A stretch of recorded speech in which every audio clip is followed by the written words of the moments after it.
Nakita mismo ng mga residente ang pag-atake ng mga sospek na nandudukot ng mga bata sa barangay Santa Maria, Bawan, Batangas kaninang alas 11 ng umaga.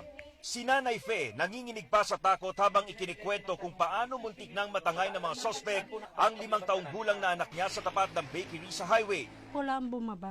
Oo. Kaya para kung nakayanan ang paghila sa bata. Anong kulay po nung van? Puti. Wala pong plate number. Lalo makasigaw, may tinapay ako sa bibig. Mabuti na lang ay naging alisto si Nanay Fe at hindi hinayaang makuha ang kanyang anak.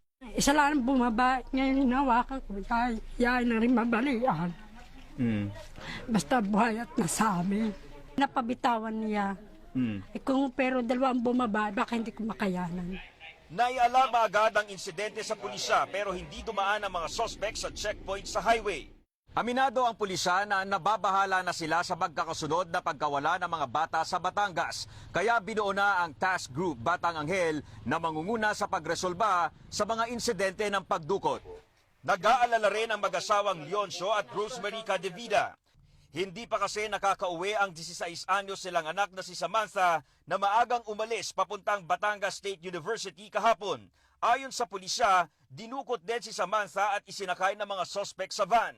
Kung sino man po yung may hawak sa aking anak, ako po ay nananawagan sa inyo na ibalik po ninyo sa akin ang aking anak. Samantala, umaasa naman ang pamilya ng 4 na batang unang iniulat na dinukot na ligtas na makakauwi ang mga bata. Kung saan na akong lugar pumupunta para makita ko ng anak ko. Hindi na po ako makadulog. Pilit na nagpapakatatag si Aling Leonila. 1 linggo na niyang hindi nakikita ang 12 anyos na anak na si Jerome at 11 anyos na apong si Mika.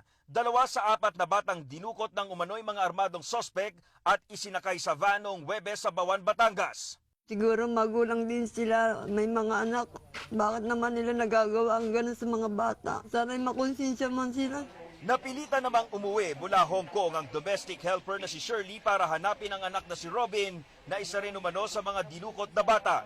Nagmamakaawa si Shirley sa may hawak sa kanyang anak. Magulang din kayo. Kung ano man po mangyari sa inyong mga anak, mararamdaman niyo po kung gaano kasakit ang naramdaman namin ngayon. Para pong dinudurog ang aking puso. Magsasagawa naman ang pulisya ng backtracking at profiling sa mga biktima at sisilipin ang mga kuha ng CCTV. Wala pa kaming report noon.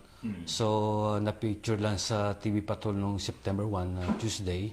Then after nung makita po natin yun ay we immediately conducted investigation. Ang PNP Batangas naman ay hindi naman natutulog. Kami ay continuous yung follow-up natin. Umaasa ang mga Batanggenyo na matutunton na sa lalong madaling panahon ang mga nawawalang bata at hindi na madadagdagan pa ang bilang ng mga batang dinudukot. Dominic Almelor, ABS-CBN News, Batangas.